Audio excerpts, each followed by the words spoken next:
Hello everyone, DonTheCrown here, and as you can see, we've made some upgrades to the Spin to Win Rehan 1. We're doing Whirlwind, and we're proccing Burst. It's pretty much the entire build here, and the damage has gone up quite significantly. We're, I think, at like 6 billion DPS, maybe even less than that the last time we checked. We went from 6 billion DPS to 20 billion DPS in the last stream. Let's go and talk about the changes. But also, we've gotten a lot of defenses into the build as well. And this is some of the stuff that you can actually implement for relatively cheaply.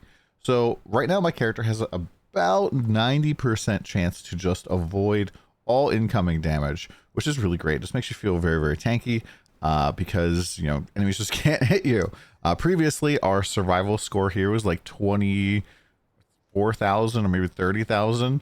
We just ramped that up very, very high, and I will show you how.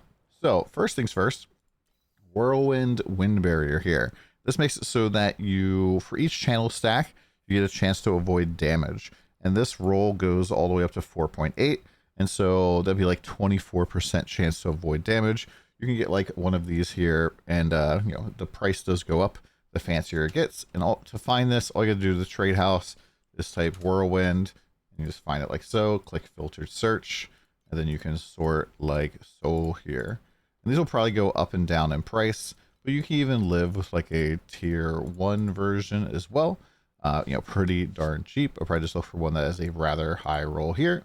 And then you can just like basically take less damage, which is just super duper nice. This also makes Whirlwind not do its steep strike, which kind of sucks. But we get 5 stacks of this, but don't worry about getting more max channel stacks. We're also going into the passive tree here for God of War. We're picking up about 13.5% chance to avoid damage. And so these two add together. So that is going to be quite a bit of avoidance, but it's not everything just yet. So that's about 36% chance to avoid damage.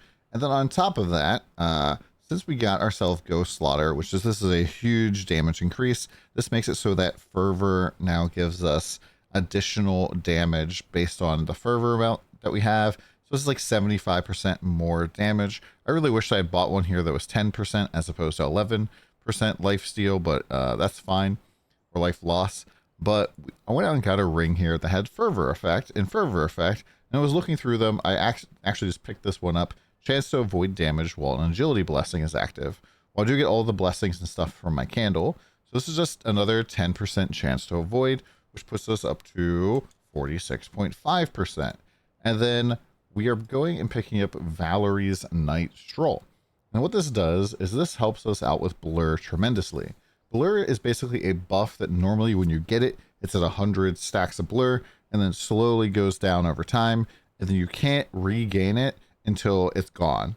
But with this pair of boots, you're able to basically refresh Blur upon gaining Blur, and you get more Blur effect. And at max stacks, Blur is going to give you 30% chance to avoid damage and 30% avoided or evasion here. And this is just really quite strong. And also we do get some Blur effect here as well. So it's really closer to 33%. So if we add another 33% there, we're about 79.5, about 80% chance to avoid all damage, which means you can go and just pick up another ring that's just like this. Fervor effect, chance to avoid, and be at the cap of 90%. Yeah, you can't supposedly go above 90% here. I think it'd be a little bit too OP to make it so that you could just 100% avoid all incoming damage, but 90% is pretty good. And I was doing that with another ring over here. We had fervor rating and other stuff, but I decided to actually go back and just get my resistances sorted out, because it kind of was like, without this ring, my resists are pretty bad. And so if cold damage did hit me, I was just exploding and dying. Whereas this, being at about 80% chance to avoid damage and having my resistances mostly sorted out, felt a lot smoother. Now, you might be wondering, where do we get the Blur from, Don? How do we actually get a source of Blur? Well, it's pretty simple. We just go and you get a slate here that has gains Blur on 5 stacks of Wilt inflicted.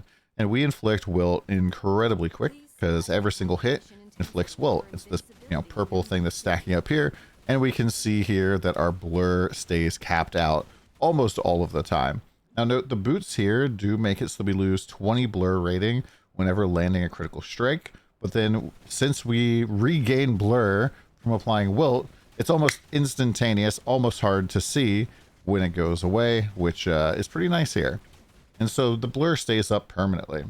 Now you might notice, Don, aren't you missing wilt here on your slates? Well, yes, I am, because we have gone into the pack system.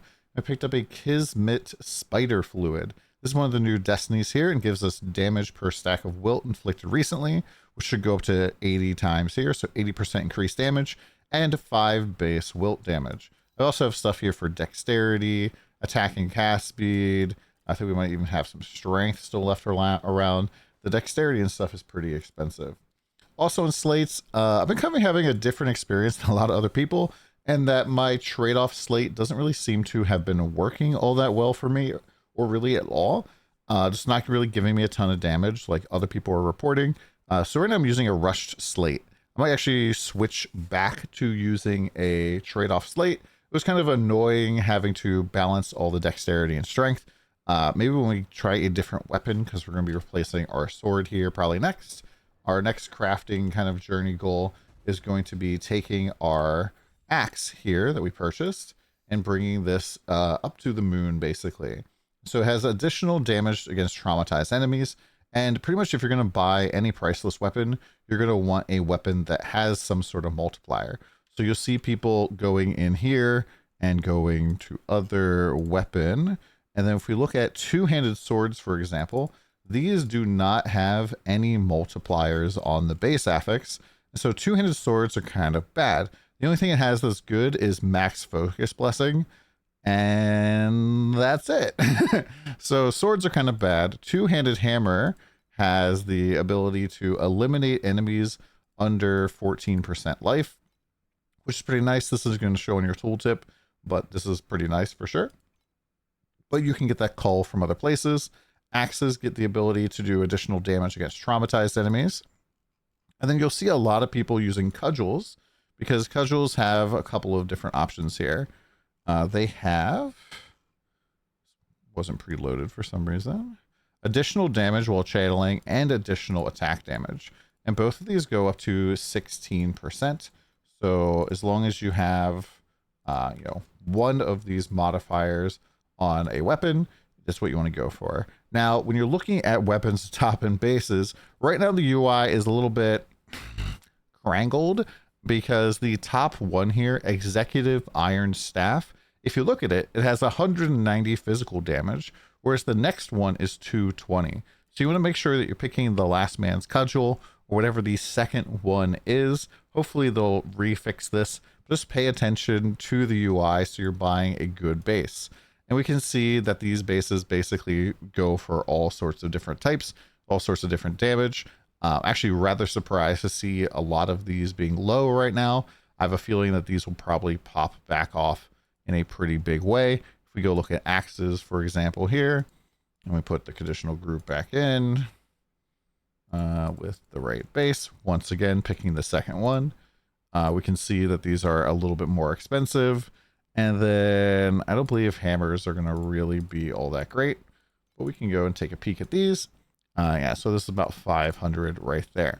And so, yeah, I do think that this is the kind of the priceless weapon we're going to be looking at as the next steps. Now, to talk about specifically what I got, Ghost Slaughter, we have, Chaotic Ring here with the Fervor. These are really the big things to help us out with damage. Getting that one slate back from not needing wilt. Pretty much have more physical damage stuff here. Realistically, my slates are still pretty bad, so not super duper hyped about them. Even getting like the critical strikes can eliminate life enemies. This is really good for bosses and just like really tanky enemies. This is basically like an 11% more damage boost. Very, very nice, especially very nice if you're going to go kill the Traveler, since the end of the fight basically is like on the last third of his health bar, which means you basically get to avoid the last third of the final phase, which makes this very powerful for that fight. And of course we need the blur. And so that's pretty much it for the different skill stuff that we have here. Oh, I also went into hero traits here, and I purchased a +2 hero trait level for my second slot. And this basically increases this additional burst damage number to 99%. If we go and look at this baseline, that would be at 66%. and a normal like level 2 is 77%. So this is like a little bit more than 20% more damage from this just one line. And I think that probably this one is really good to get. I'm not sure about this one being very good because it just gives us more critical strike rating for every one rage. And so going from like 50 critical strike rating to 70, I don't think that that's worth the big price point, especially because you can just get one that has critical strike rating on it. I don't know if I have one here. So yeah, like even a tier 2 here, 40 critical strike rating is greater than leveling this up by 1. Actually, by leveling it up twice. So I probably would not get a plus here rating here. And then going to here, rampaging seems pretty buggy right now. So I'll probably wait till somebody actually tests this because this is definitely the trait that causes your hits to like kind of repeat on an enemy repeatedly, which has been kind of annoying for sure. But yeah, so this is the reason why like the hits will continue even if you aren't hitting the enemy. If you switch this off, they kind of evaporate. Ooh, show you here. You can see that like they aren't self-proccing here as much, which makes me think that that final trait is actually doing a lot of extra work for some reason. We're not really sure exactly what the bug is, but this can certainly like self-proc itself. So I've done like Goddess of Hunting farming where you have like 3 bosses and then it's just stuck on one boss, it dies, and it will just move from this boss to the next boss. That one will die and it'll move to the next boss, which is kind of just interesting mechanically, but also a little bit frustrating. Let's just show off a little quick gameplay here for Profound Time Mark 8. Just going to throw random stuff in here, I guess. My survivability is going to show a little bit lower, but as we can see here, we can be a little bit more tanky, he says, as he drops down to low HP, but being able to just avoid damage does seem relatively strong, simply because, well, when you don't take damage, you get a lot more opportunity just to dish that damage out. I do like this a lot more than trying to like fix my resistances. Picking up the Valerie's boots are pretty darn easy to do, and just getting a little bit of blur. Like we already are applying wilt in our build, so maybe if we weren't applying wilt, that it would kind of be annoying, but we want to apply wilt for our major passive thing, the one that makes it so that we do more damage for every debuff on enemies. And yeah, this just kind of makes it really easy to do. The clear speed is pretty decent for right now. I definitely do want to improve this.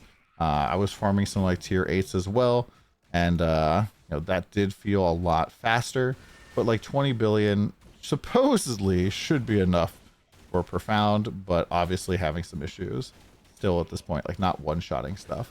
Now, the one thing to note too is that when your burst gets stuck on an enemy, it will prevent you from actually applying that burst anywhere else, which can be incredibly dangerous if it gets stuck on a very tanky enemy. You won't be able to kill anything else, and so it's something to kind of keep your eye on. You kind of see this sometimes as we're like running around killing elites. Just walk up, get the burst stuck on this guy. I won't be able to kill those guys until the burst evaporates the first elite. And so especially in the tarot path, this can be very noticeable if your burst gets stuck on like the High Priestess or the Emperor or any of the really tanky targets. We can kind of see that like I'm getting ahead of where my burst can be, and it's kind of just annoying. So I'm hoping that they fix this bug so that you know, we can probably just have a little more real experience here. Okay, so it's like stuck on those guys there. And you can actually get quite far away from them as well, which is interesting for like Supreme Showdown. Like Supreme Showdown is probably gonna be a lot easier on this, simply because well, we'll be able to like stand far away from the boss doing damage to it and just like dodge and do mechanics. Now it's not full DPS uptime. I could definitely do more damage by also contributing hits on that target as well, which I'm not really sure why exactly that is the case. However, you know, we can just stay away from bosses and dodge their stuff and basically play like a ranged Rehan. So it is pretty darn buggy, but pretty fun as well. Hopefully this video helped you out a little bit. We're going to continue to make improvements. Probably going to put some of this information up on the new heroic.gg, and we'll see you guys again soon, and come by the stream.